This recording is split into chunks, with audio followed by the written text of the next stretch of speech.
A single father who works as a courier with his 2-year-old daughter learned that she could lose her scholarship to Harvard. Taxi drivers refused to take her. Buses weren't running, so he risked driving her himself through the storm. One photo changed everything. Subscribe and write in the comments which city you are from. The storm had not stopped for 7 days. Rain lashed against the windows of the city, overflowing gutters, seeping into basements, and turning every cracked street into a river that reflected gray skies. Bridges groaned under the weight of water, and cars were abandoned on flooded avenues, their headlights blinking like lost signals in the downpour. The local news stations no longer tried to sensationalize the weather. They simply called it the storm of the decade, and for once, they were not exaggerating. In neighborhoods where the houses leaned tiredly against each other, people stood on porches with buckets, bailing water into already drowned lawns, while in wealthier districts, families hid behind sealed doors, running backup generators and drinking coffee as though the disaster was something happening to someone else. Amid this chaos, Andrew Miller moved steadily through the streets on his battered motorcycle. The machine coughed and rattled, but remained loyal, just as it had through every hardship of the past 3 years. His body leaned forward against the wind, his hands gripping the handlebars with a firmness born of necessity. Pressed against his chest, wrapped in a worn carrier beneath layers of plastic and cloth, was his daughter Sophie. At 2 years and 8 months, she was small enough to fit against him like a second heartbeat, and he could feel her shifting occasionally, lulled by the vibration of the engine. Rain tapped rhythmically against the makeshift hood he had fashioned for her out of a cut-up poncho, while his own jacket leaked through at every seam. Andrew was 32, but storms of life had aged him more than any weather could. His lean face carried the shadows of sleepless nights and the deep lines of worry. 3 years earlier, he had walked out of the hospital with a newborn in his arms and no wife beside him. The delivery had stolen Emily, his high school sweetheart, leaving him with a grief so consuming he had nearly drowned in it. But then Sophie cried in his arms, a sound that demanded presence, demanded action, and he had made a decision. He would not let his daughter be passed around from one relative to another or disappear into the cold machinery of foster care. He would raise her himself, no matter how much it cost him. Cost, indeed, had defined his life since. Opportunities once bright as summer light had faded into memories. Andrew had once been a runner, fast enough to catch the attention of scouts, who promised scholarships, a chance at college, maybe even more. He had dreamed of moving beyond the cramped apartments and noisy streets where he grew up. But with Emily gone, and Sophie in his arms, those dreams were folded up and placed on a shelf he no longer dared to reach for. Instead, he bought an old motorcycle with what money remained from hospital bills and funeral costs, and he became a courier. Deliveries, rain or shine, snow or heat, anything that could keep food in his daughter's mouth and a roof, however leaky, over her head. Their room was no more than a rectangle in a decaying boarding house, a single bed, a cracked dresser, and the small play corner where Sophie stacked faded blocks and cuddled a stuffed bear with one missing eye. On the wall above her toys, Andrew had taped photographs of Emily, smiling on the beach, holding a graduation cap, standing in front of their first apartment. Sophie pointed at those pictures sometimes and said, "Mama," though she would never truly know her. That absence weighed on Andrew, but he refused to let it define his child.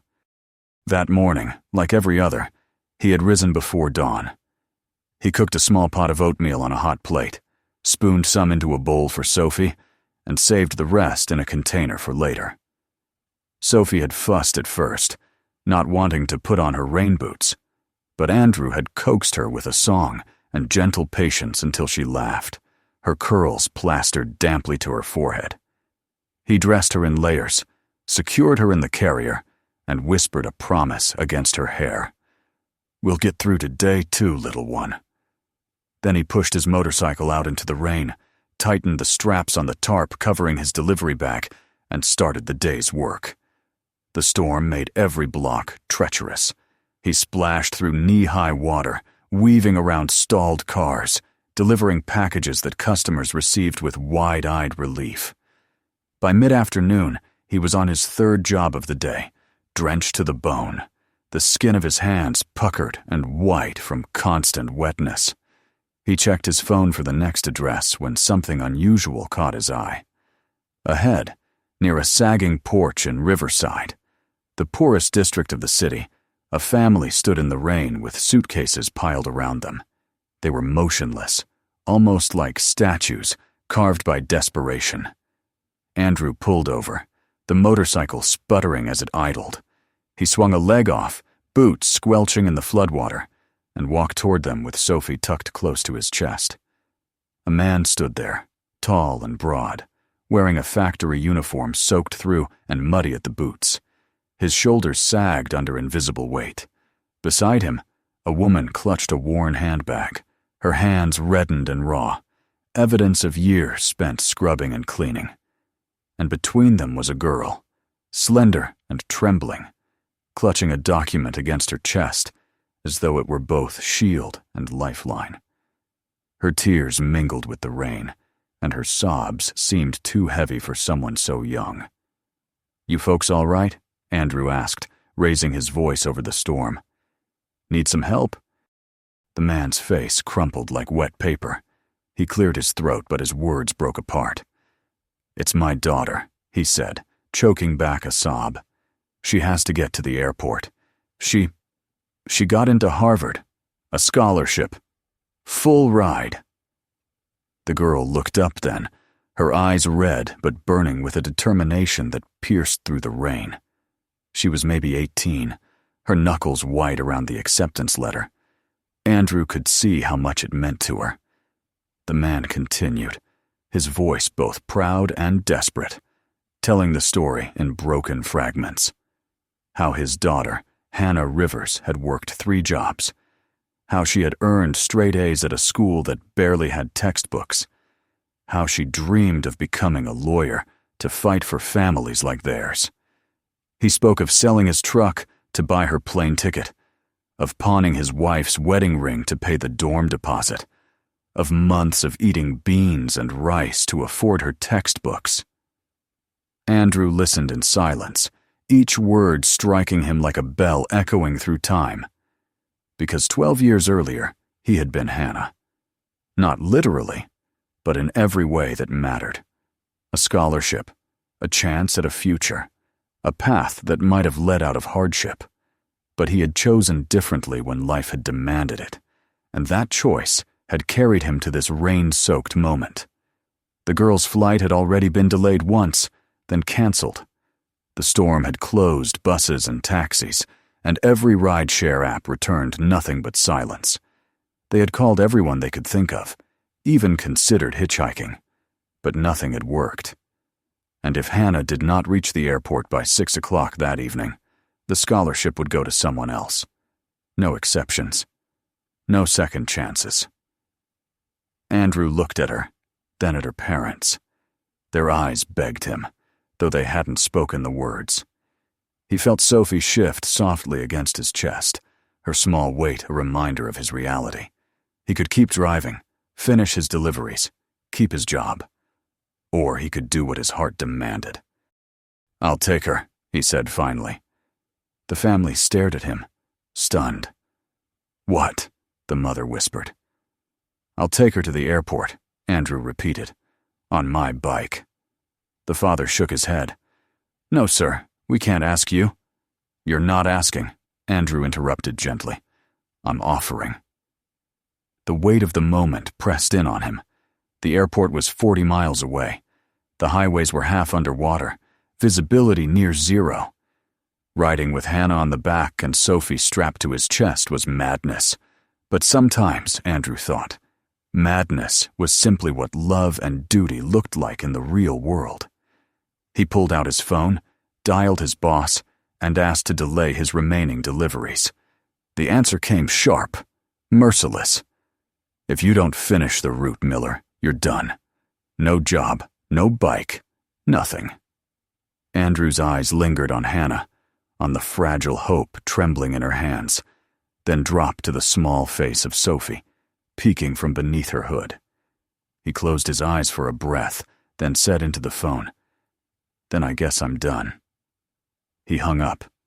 Hannah sobbed again, but this time with disbelief, with gratitude that seemed too heavy for her chest.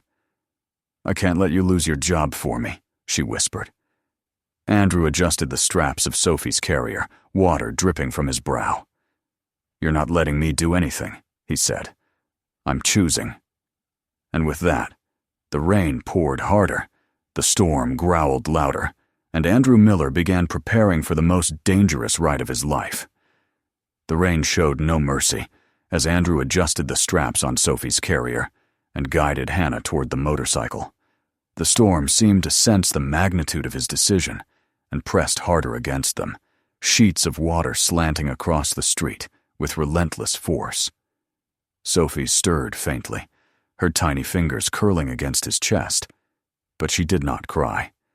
She had grown accustomed to the sounds of her father's life, the roar of the engine, the pounding of rain, the endless rhythm of motion. Andrew bent down, pressing a kiss against her damp curls, whispering reassurance she could not yet understand, but somehow always felt. "Hold on, little one. Daddy's here." Hannah stood frozen for a moment, her acceptance letter still clutched in one trembling hand. Her parents hovered nearby, torn between hope and terror, uncertain if they should let their daughter climb onto the back of this stranger's battered machine. Andrew met their eyes, and in that silent exchange, he gave them the only promise he could, that he would try with everything in him. Slowly, Hannah slipped the letter into a plastic sleeve, tucked it carefully into a small backpack, and allowed Andrew to fasten the helmet under her chin. He shrugged out of his raincoat, his only piece of clothing that had remained somewhat dry, and placed it around her shoulders. He would endure the storm bare if it meant she had a chance to stay warm enough to hold on. The motorcycle growled to life with a shudder, exhaust sputtering in protest at the downpour. Andrew swung his leg over the seat, tightening his grip around Sophie, then nodded for Hannah to climb behind him. She hesitated only a moment before sliding onto the seat, her arms circling his waist with desperate strength. He could feel her heartbeat against his back, a wild rhythm that matched his own. The first miles were a brutal initiation. Water flowed across the streets like rivers, sweeping debris along with it branches, bottles, even a half-submerged trash can. Andrew kept his eyes sharp, scanning for sudden obstacles, leaning the bike cautiously through turns, while keeping it steady enough that Hannah could adjust. The roar of the rain against his visor blurred his vision until he flipped it open, taking the sting of water full on his face so he could see. Each droplet struck his skin like a pinprick, but he did not flinch. He had to read the road as if it were an opponent, anticipating its tricks, countering its dangers. Behind him, Hannah clung with such force that his breath came shallow, but he did not tell her to ease up. Fear was her anchor, and she needed it. He shouted back over the wind, "Lean with me when we turn! Don't fight it!" She gave a muffled response he barely caught. But when the first sharp bend came, she leaned, and the bike held its line. Sophie made a soft sound, half whimper, half hum, and Andrew murmured low comfort that steadied him as much as it steadied her.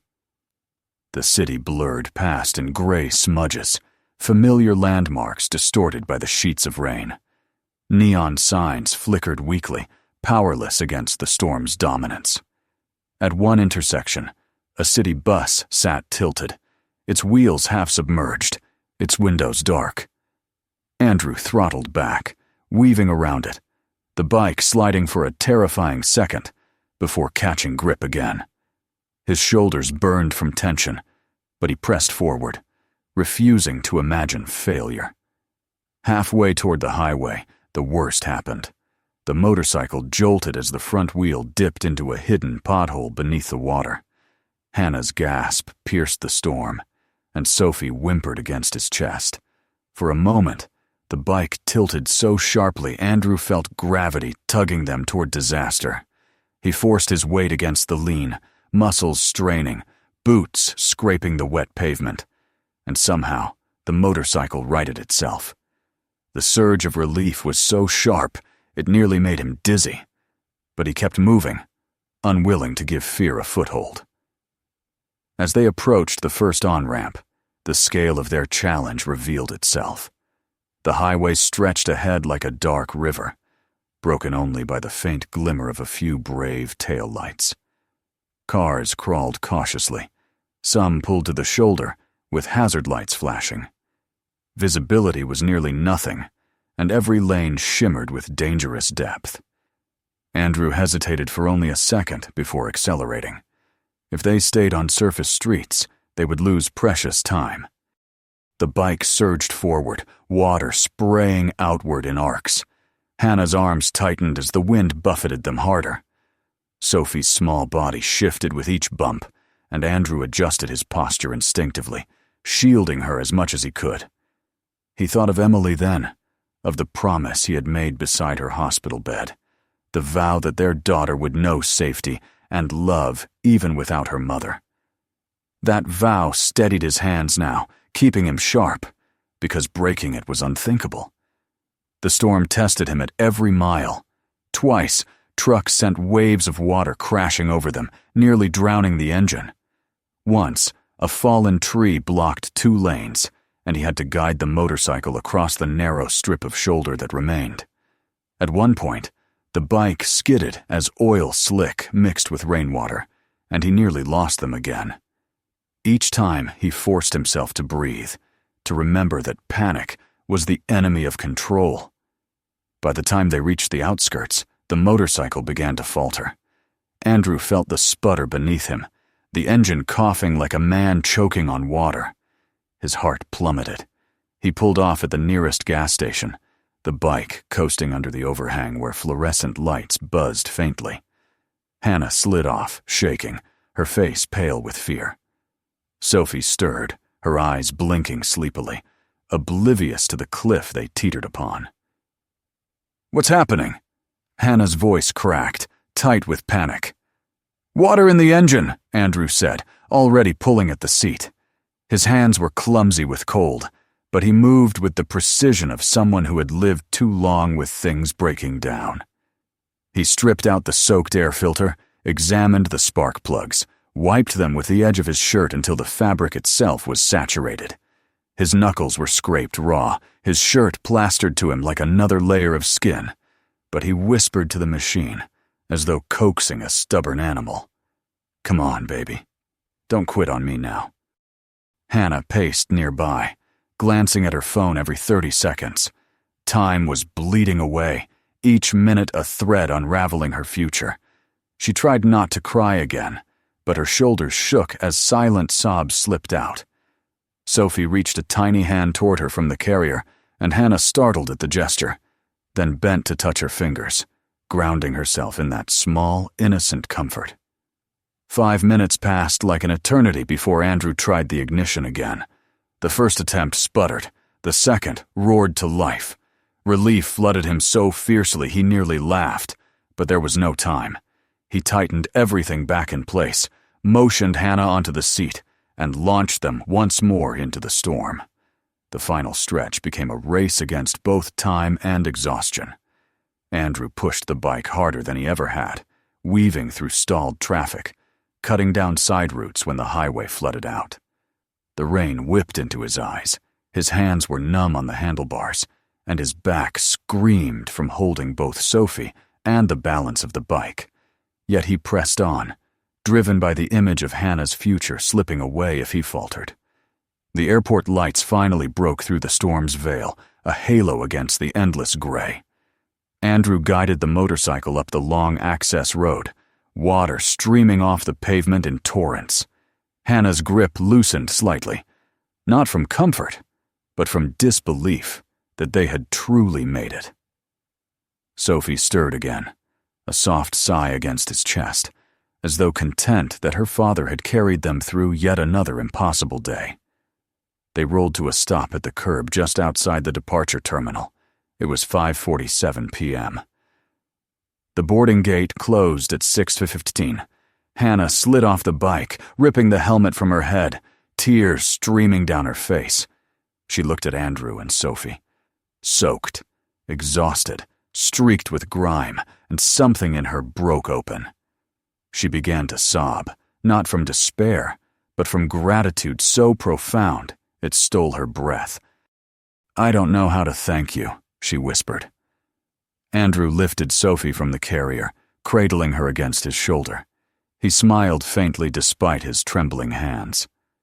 "Just make it count," he said. "That's all the thanks I need." Hannah pulled out her phone, snapping a picture of him standing there with Sophie in his arms, rain dripping from his clothes, the battered motorcycle at his side. She wanted to remember, not just with words, but with proof that such a man existed. She tucked the phone away, adjusted her backpack, and whispered again, "I'll make it count." Then she turned and ran into the terminal, disappearing into the crowd, leaving Andrew standing in the storm with his daughter, the weight of exhaustion pressing down at last. He knew what waited for him when he returned to his employer. But for now, all he felt was the strange, quiet certainty that whatever happened, this night had changed more than one life. The terminal doors swallowed Hannah, and Andrew remained outside in the downpour, Sophie tucked tightly in his arms. The rain was colder now, or maybe he was only feeling the exhaustion that came once adrenaline began to drain from his veins. For a long moment he stood there, staring at the gleaming glass entrance, imagining the girl rushing through security, clutching her backpack, sprinting to the gate that would carry her toward the future her parents had sacrificed so much to give her. He exhaled slowly, closed his eyes, and pressed his lips to the top of Sophie's damp hair. She stirred softly, half asleep, then nuzzled into his shoulder, as though the storm outside could not touch her so long as her father held her. By the time he started the motorcycle again, the rain had lightened into a steady curtain rather than a pounding sheet. It was nearly 8 by the time he wound his way back into the heart of the city, each block looking grimmer than the last. His body ached from strain, his arms felt as though they had been carved from stone, and his mind drifted in and out of dazed reflection. He had made a choice, and though it had cost him his job, he could not summon regret. Not yet. The memory of Hannah's words, the way she had looked at him as if he had pulled her from drowning, carried him through the silence. The office of his employer was dark, except for the faint light seeping through the cracked blinds. David Miller, the manager who had kept Andrew on a short leash for years, stood waiting in the doorway, his arms folded, his mouth tight. Andrew parked the motorcycle under the dripping awning, unstrapped Sophie from her carrier, and walked inside with his daughter perched sleepily on his hip. Miller's expression hardened. "You're done," the man said flatly. "Turn in the bag, the phone, the keys. You're finished here." Andrew didn't argue. He shifted Sophie against his shoulder, set the delivery bag on the counter, placed the company phone beside it, and fished the battered keys from his pocket. Miller watched him with the satisfaction of someone who believed he had proved a point. "You think this is some kind of storybook?" Miller sneered. "You threw away your only steady job for some girl you met in the street. The world doesn't care about good deeds. You'll learn that soon enough." Andrew simply nodded. There was no use explaining, no words that could bridge the distance between them. Miller would never understand what it meant to look into the eyes of a child who had fought her way to Harvard against impossible odds, or what it meant to hold his own daughter and know he could not live with himself if he turned away from someone else's need. Without raising his voice, he murmured, "Maybe you're right, but I can live with my choice." Then he turned stepped back into the rain, and left the office behind. The ride home was a quiet torment. The motorcycle felt heavier without the urgency that had carried it earlier. Sophie, exhausted from the day, drifted between light sleep and soft whimpers, her small fingers gripping his soaked shirt. Andrew whispered to her with each mile, telling her stories of her mother, of the garden Emily had once dreamed of planting, of how someday they would live in a place where Sophie could run in the grass. His voice was more for himself than for her, a way to keep despair from creeping too far inside. It was past midnight when they reached the boarding house. The narrow hallways smelled of damp wood and old paint. Their room was dim, a single bulb flickering overhead. Andrew set Sophie down gently on their bed, peeled away her wet clothes, and wrapped her in the quilt his neighbor had given them last winter. She curled up instantly, thumb in her mouth, her breath evening out into the steady rhythm of sleep. Andrew sat on the edge of the bed, water dripping from his hair, staring at the cracked wall. The question he had been pushing aside finally broke through. Had he made a mistake? The next morning, the weight of reality pressed harder.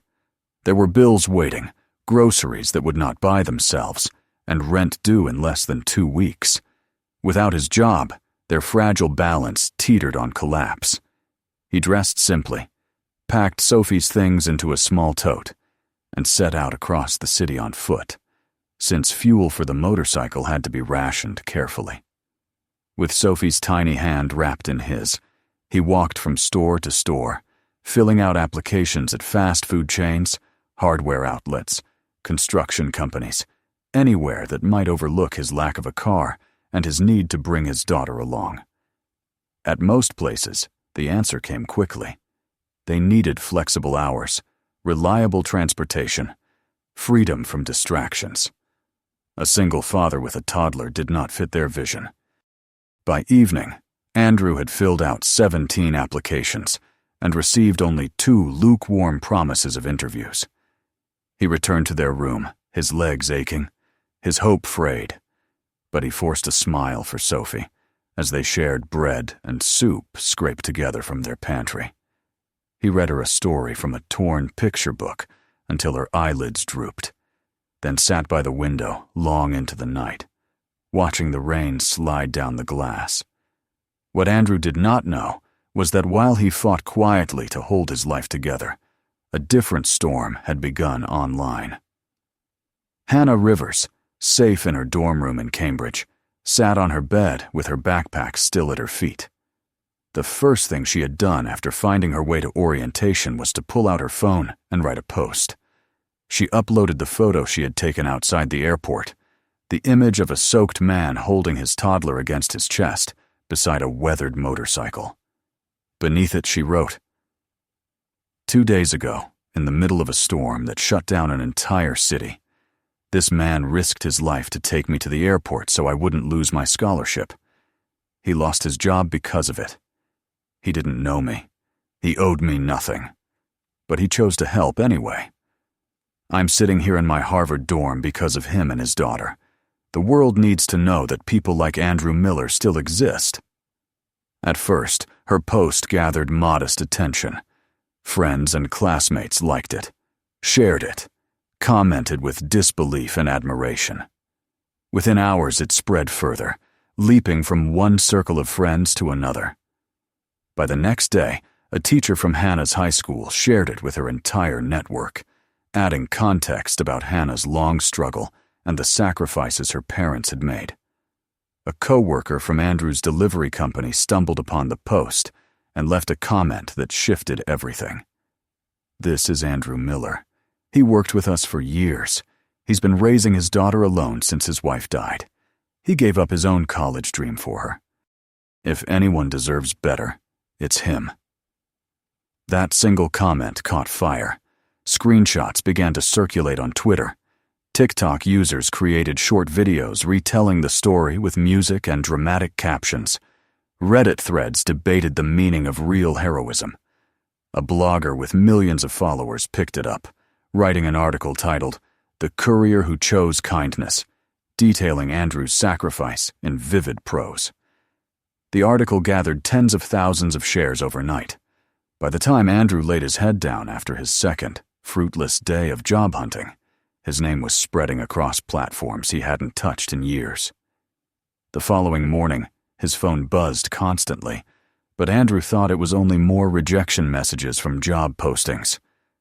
Sophie climbed into his lap, playing with the buttons on the old device, and giggled when dozens of notifications lit up the screen. "Daddy, look," she chirped, pointing at the flashing icons. Andrew frowned, scrolled through, and froze. His image stared back at him, soaked and weary, cradling Sophie in his arms outside the airport. Comment after comment spilled beneath it.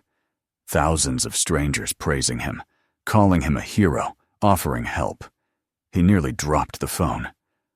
"I don't understand," he whispered. Sophie leaned against him, unconcerned, humming softly as she played with his shirt collar. The phone buzzed again, this time with a number he did not recognize. He answered hesitantly, only to hear a cheerful voice announcing itself as a producer for a national morning show. They wanted to fly him out, put him on air, share his story with millions. Before he could process that, another call came, and another. Offers of donations, job opportunities, interviews, all flooding in at once. Andrew sat there, stunned. Sophie perched on his knee as the world seemed to tilt beneath him. The man who had trudged through rain the night before, wondering if he could keep a roof over his daughter's head, now faced a flood of attention he could not yet comprehend. For years he had lived quietly, sacrificing silently, unseen by all but the small child who knew him as her world. And now, because of one decision, because he had refused to turn away, everything was about to change. The storm outside had begun to pass, but a new kind of storm was only beginning for Andrew Miller. Andrew woke to the sound of his phone buzzing ceaselessly on the nightstand. For a fleeting moment, he thought it was another rejection from the long list of applications he had filled out. But when he glanced at the screen, he saw dozens of missed calls, unread messages, and notifications that scrolled endlessly. He rubbed his eyes, blinking against the light filtering through the cracked blinds, and tried to steady the disorienting feeling that the world had somehow shifted overnight. Sophie was still curled beside him, clutching her stuffed bear, her face serene in the way only a child's could be. He pulled the quilt gently higher over her shoulders, then picked up the phone with trembling hands. The first message he opened came from an unknown number, a reporter requesting an interview. The second was from a woman across the country, offering to donate money to help with expenses. The third came from a television producer, inviting him to appear on their program. He scrolled further, his breath catching as he saw his own face, staring back at him from screenshots, from news articles, from blogs that had already told his story, to audiences he could never have imagined. The photograph Hannah had taken outside the airport, the one where he stood soaked to the skin, holding Sophie tightly against his chest beside his battered motorcycle, was everywhere. The caption beneath it had been repeated thousands of times. A father who risked everything so a stranger's dream would not die. Sophie stirred beside him and sat up, rubbing her eyes. "Daddy, why is it noisy?" she asked, pointing at the vibrating phone. Andrew pulled her into his lap, kissed the top of her head, and whispered, "It's just people talking about us, sweetheart." But even as he said it, he barely believed it himself. The hours that followed blurred into chaos. Calls came one after another, some from local stations, others from national networks. One moment, a host from Good Morning America wanted to schedule a live interview. The next, an assistant from a late-night talk show was offering to fly him and Sophie to Los Angeles. A charity reached out with a promise to cover his rent for the next year. Messages poured in from strangers who wanted to help, people who had been moved by his decision to carry Hannah through the storm. Among the flood of calls came one he almost ignored. The screen showed the name of his former boss, David Miller. Against his better judgment, Andrew answered. Miller's voice was unusually soft, almost desperate. He admitted his mistake, begged Andrew to return, promised a new motorcycle, higher pay, even an apology. Andrew listened silently, glancing at Sophie as she played on the floor with her blocks. He realized that for the first time in years, he did not need to cling to this man's approval. When Miller paused, Andrew spoke quietly. "Thank you, but no, I can't come back." He hung up before Miller could argue further, feeling a weight lift from his chest. Yet the most surprising call came that afternoon. It was not from a producer or a journalist, but from a man named Richard Harrison, a name Andrew recognized instantly. Harrison was one of the city's most successful real estate developers, a billionaire whose projects had reshaped entire neighborhoods. Andrew assumed at first it was some sort of mistake, but when he answered, the man's voice was direct and steady. He asked to meet in person. Confused but curious, Andrew agreed. Later that day, Harrison himself arrived at the construction site, where Andrew had managed to secure a temporary job hauling materials. The sight was surreal, a sleek black Mercedes rolling across the muddy lot, a driver opening the door for a man in a tailored coat who looked entirely out of place among the dust and concrete. Andrew stood with a wheelbarrow in his hands, Sophie sitting nearby on an overturned bucket playing with a doll, when Harrison approached. "I've been following your story," the businessman said. His eyes were sharp but kind, his manner stripped of condescension. 40 years ago, I was just another kid in Detroit who couldn't afford college. A stranger helped me, paid for my first semester, changed everything. I've spent the last 20 years looking for someone who understands what sacrifice really means to lead the charitable arm of my company. I think I've found that person in you." Andrew was speechless. Harrison explained the offer in detail.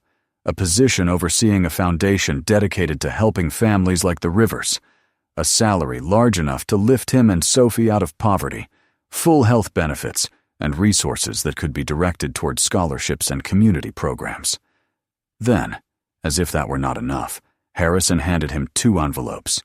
The first contained the deed to a 3-bedroom house in a safe neighborhood, complete with a yard where Sophie could run and a garden where she could grow. The second held the keys to a brand new motorcycle, sleek and powerful, ready to carry him wherever life demanded. Overwhelmed, Andrew could only whisper, "Why me?" Harrison's response was simple. "Because when you had to choose between your own security and someone else's dream, you chose their dream. That cannot be taught. That can only be lived." The days that followed transformed Andrew's life. News outlets carried his interviews, showing clips of Sophie shyly clinging to his hand as cameras crowded around them.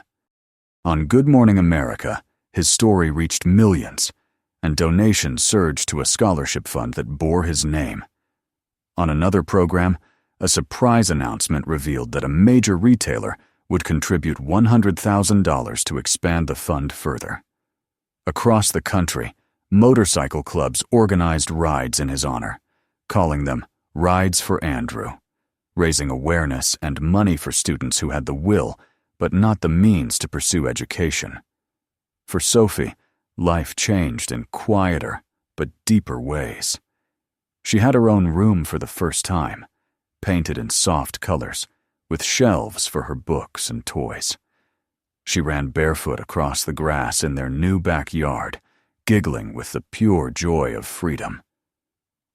Andrew watched her from the porch, tears stinging his eyes, grateful beyond words that she could finally live the childhood he had once feared she would be denied. Years passed, and the foundation grew under his care. Hundreds of students across Michigan received scholarships through the Andrew Miller Fund. Families were given assistance with transportation so they would not lose jobs to unreliable buses. Programs spread to cities beyond Detroit, each one carrying the mark of Andrew's belief that small acts of kindness could ripple outward in ways no one could predict. But perhaps the most profound moment came 5 years after that storm. On a crisp October morning, Andrew sat in the front row of a crowded plaza, with Sophie beside him, now 7 years old, her hair neatly braided, her eyes wide with excitement. At the podium stood Hannah Rivers, no longer the trembling teenager clutching a letter in the rain, but a poised young woman, freshly graduated from Harvard Law. She had returned to her neighborhood, run for mayor, and won by a landslide. Her speech that day silenced the crowd. She spoke of her parents' sacrifices, of the challenges of growing up in Riverside, of the storm that had nearly stolen her future. Then she spoke of Andrew, the courier who had appeared like a miracle on that flooded street, who had carried her dreams on the back of a battered motorcycle, who had given her more than a ride, who had given her a lesson in what true heroism meant. Her voice broke with emotion as she promised to lead with the same selflessness that had defined his choice. She pledged to expand the very scholarship fund that bore his name to reach every corner of the city. Andrew listened with Sophie's hand in his, tears sliding down his face unashamed. Around them, applause rose like thunder, people rising to their feet, cheering for a future that had been reshaped by one decision in the rain. Sophie leaned close, her small voice carrying above the noise. "Daddy, that's the girl you helped?" "Yes," Andrew whispered, his heart swelling. "That's her." As Hannah finished her speech, their eyes met across the crowd. For a moment, Andrew saw the 18-year-old standing in the storm once more, desperate and determined.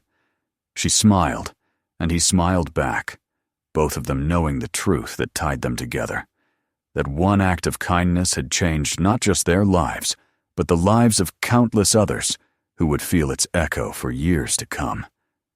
Andrew lifted Sophie into his arms, holding her against him as the crowd roared, and realized with clarity that the storm which had once threatened to drown them had instead become the storm that gave them both a future. If this story touched you, make sure to subscribe so you never miss the next one. Take a moment to watch our other videos for more powerful stories still to come. And don't forget to share this video with your friends and family. Some stories are too meaningful to keep to yourself.